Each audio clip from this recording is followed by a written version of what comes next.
Hello students, welcome to my YouTube channel. आप सभी का मेरी इस वीडियो में स्वागत है।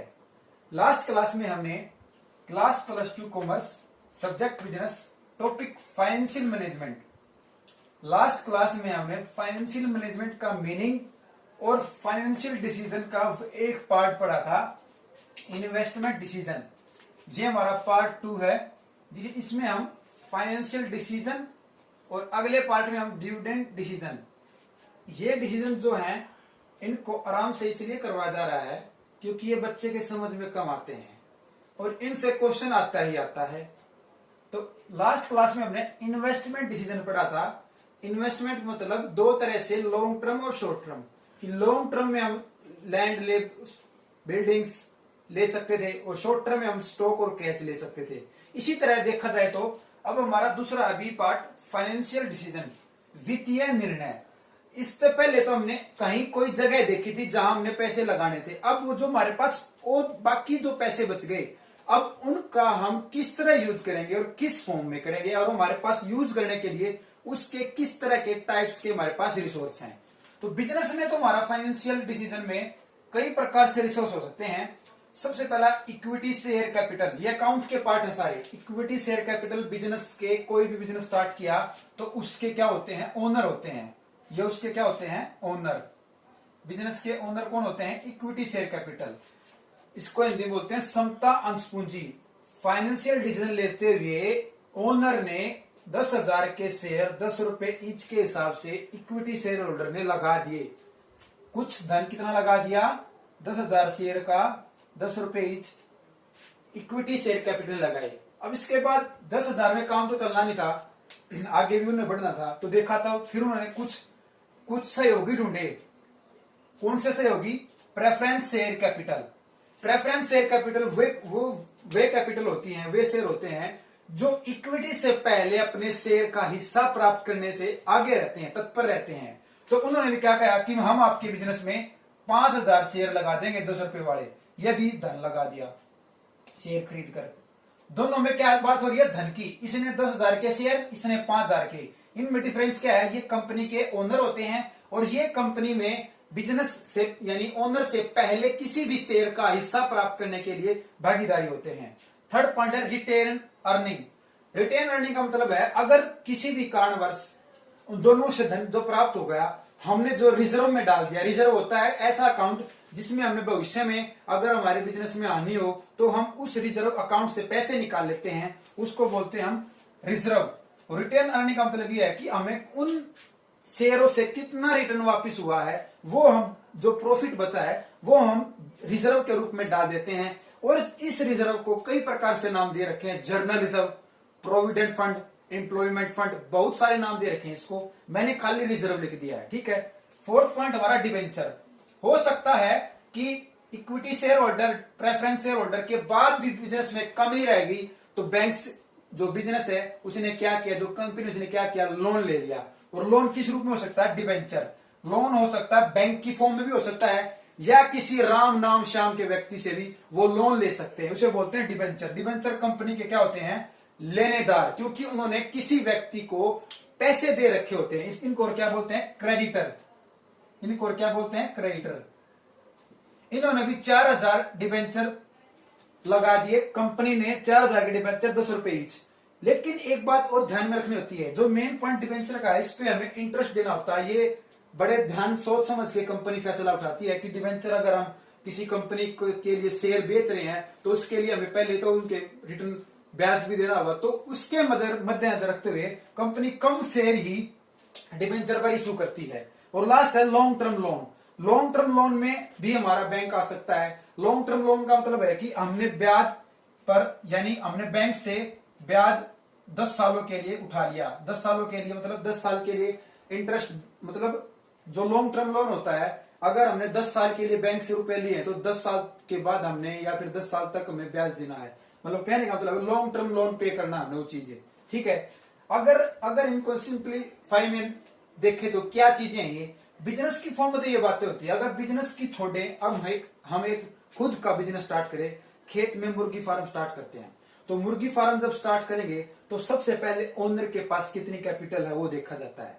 उसके बाद देखा जाता है कि उसके साथ और कौन व्यक्ति है जो उसके साथ जुड़ना चाहता है। राम नाम श्याम का कोई व्यक्ति जुड़ सकता है, वो उसका सहयोगी, उसका घर का भी आदमी हो सकता है। तीसरी बात क्या है? तीसरी बात यह है कि अगर फिर भी बिजनेस स्टार्ट नहीं हो रहा, कुछ रुपए की और जरूरत है, तो वो जो पार्टनर है उस मुर्गी फार्म चलाने के लिए किसी और से पैसे लेंगे, और किसी और से पैसे लेंगे तो उसको ब्याज देना होता है। वही सारी बात बुक में एक अच्छे तरीके से लिखी गई है। Equity share capital, preference share capital, retain earning, debenture और लॉन्ग टर्म लोन, इन सभी को ध्यान में रखना है। बुक में यही बातें लिखी गई हैं। अगर हमारा क्वेश्चन आता है तो आप सभी यही बातें लिखेंगे, इससे अलावा लिखोगे तो आपके मार्क्स कम आएंगे। अगर ये बातें लिख दोगे तो आपके अच्छे नंबर आएंगे। ये अकाउंटिंग का पोर्शन हमारा। अब इसके फैक्टर जो हमारे पूरा क्वेश्चन पूछा जाता है 4 नंबर का या 6 नंबर का, कि फाइनेंशियल डिसीजन क्या है, इसके अफेक्टिंग कौन कौन से फैक्टर हैं जो इफेक्ट डालते हैं। अगर हमने कहीं धन लगाया है तो उसका रिस्क क्या है, उसका रिटर्न क्या है, उसकी आना जाना क्या है, वो सारी बातें इसके अंदर देखते हैं। सबसे पहला कॉस्ट, कि हमने इक्विटी शेयर कैपिटल ने 10,000 रुपए के शेयर लगाए थे, प्रेफरेंस ने 5,000 के लगाए थे, डिबेंचर ने 4,000 के, और लॉन्ग टर्म लोन ने 2,000 रुपए। ये सारे रिसोर्स थे हमारे। देखा जाए तो इन पे लागत कितनी आई है? क्या उनकी फेस वैल्यू 10 रुपए है? हो सकता है उसकी फेस वैल्यू 8 रुपए हो, 9 रुपए हो, 1 रुपए कमा रहे हो। जैसे कि अगर मार्कर बनाया है तो मार्कर में 25 रुपए का मिला है, एक्चुअल कॉस्ट कितनी है इसकी? 20 रुपए। तो पर मार्कर कितने कमा रहे? 5 रुपए। तो उसको बोलता था cost. All resource different interest rate, सभी स्रोतों पर अलग अलग ब्याज दर। अब देखा जाए तो जो 10,000 रुपए के शेयर थे, 10 रुपए ईच, क्या इन पे ब्याज देना था उनको? नहीं। ब्याज किस पे देना है? डिबेंचर पर और लॉन्ग टर्म लोन पर जो किसी से ले रखे हैं, वही होता है कॉस्ट। अगर मैं 4,000 के शेयर 10 रुपए वाले मैंने कहीं किसी कंपनी में लगा दिए, लेकिन देखा जाए तो उसके लिए पैसे कहीं बाहर से लिए थे, ब्याज पर लिए थे, उन दोनों को कंपैरिजन करके ही हमारी जो कॉस्ट आती है वो हमारे फाइनेंशियल डिसीजन पर इफेक्ट डालती है। इसके देखते हैं क्या एग्जांपल। लॉन्ग टर्म लोन हमने 5% रेट पर लिया और डिबेंचर हमने 6% रेट पर लिया। अब हम देखेंगे कि कौन सा रेट कम है, उसको ही हम अपने बिजनेस में डाल देंगे। आई होप कि लॉन्ग टर्म लोन है, इससे 5% रेट में हमें ब्याज मिलता है, तो हम उसके पैसे निकालेंगे और उस पैसे को हम शेयर में कन्वर्ट करके कहीं लगा देंगे। बी है रिस्क। रिस्क तो हर एक काम में होता है, धन को कहीं लगाया तो रिस्क तो है ही है। रिस्क का मतलब डिबेंचर अगर हमने 6% लगा दिए तो ये ब्याज उठाया, फिर उस ब्याज से ब्याज भी देना है और कहते हैं ना मूल भी देना है, साथ ही साथ ब्याज भी देना है, दोनों चीज देनी है। लेकिन हमने जो मूल कहीं और लगा रखा है उससे कितना पैसा हमें प्राप्त हो रहा है, वो एक रिस्क ही है, उसको बोलते हैं जोखिम। फ्लोटिंग कॉस्ट क्या होती है? निर्गम लागत। ये हमारी एक रिटेन अर्निंग की तरह होती है जो हमें रिजर्व करनी होती है, जो हमारा पैसा जमा होता है। कैश फ्लो पोजीशन का मतलब क्या? कितना कैश आया बिजनेस के अंदर, कितना गया। रिटर्न रेट बेटर है तो हम इंटरेस्ट पे कर देंगे। अगर हमारे बिजनेस की कैश अच्छा आ रहा हमारे बिजनेस में, तो जो ब्याज पर हमने कोई पैसा उठाया है तो उसकी पूर्ति हम आसानी से कर सकते हैं। उसे बोलते हैं कैश फ्लो पोजीशन, कि कैश की स्थिति क्या है, कितनी अच्छी है या कितनी खराब है, ये देखा जाता है। और ये भी इफेक्ट डालती है हमारी फाइनेंशियल डिसीजन पर। और इसके बाद लेवल ऑफ फिक्स कॉस्ट, ये भी मोस्ट इंपोर्टेंट इसका फैक्टर है। लेवल ऑफ फिक्स कॉस्ट, हम देखा जाए तो कोई बिजनेस जब स्टार्ट करते हैं तो उसमें एक फिक्स कॉस्ट और एक वेरिएबल कॉस्ट होती ही होती है। फिक्स कॉस्ट क्या होती है? अगर हमने वो जमीन किसी किराए पे ली है, दुकान किराए पे ली है, चाहे हमारा सामान बिके ना बिके, वो कॉस्ट फिक्स है जो जाए ही जाएगी पर मंथ। इसी तरह फाइनेंशियल डिसीजन में भी होता है level of fix cost. Fixed operation, जो ऑपरेशन पर लगा रखी है, जैसे कि लैंड रेंट, जो भूमि ले रखी है उस पर किराया, बिल्डिंग का किराया या इंश्योरेंस, ये सारी चीजें हमारी फिक्स हैं। फिक्स फाइनेंशियल कॉस्ट क्या हो सकती है? अब इन सभी पर अगर किराए पर उठाया है और वो भी लोन पे उठाए हैं तो उस पर जो ब्याज देना वो भी फिक्स है। जैसे कि आप गाड़ी खरीदते हो तो आप लोन पर उठा लेते हो, और लोन पर जब उठाओगे तो उसका पर मंथ मूल तो देना ही देना है, साथ के साथ जो उसमें इंटरेस्ट रेट लगाई है वो भी कुछ परसेंट उसकी देनी है। कंट्रोल कंसिडरेशन, नियंत्रण को मापना। अगर हम देखा जाए तो हमने कितनी बातों पर कंट्रोल किया है कि हमने जो बिजनेस स्टार्ट किया था, क्या हम अपने बिजनेस को कंट्रोल कर रहे हैं। और कंट्रोल कौन करेगा? जो मैंने बताया था इक्विटी शेयर होल्डर, जो बिजनेस के ओनर होते हैं। एग्जांपल क्या है इसका? Control of equity share holder, जो बिजनेस के स्वामी है वो ही बिजनेस को कंट्रोल करेंगे। और लास्ट पॉइंट है स्टेट ऑफ कैपिटल मार्केट, कि पूंजीगत बाजार की स्थिति क्या है।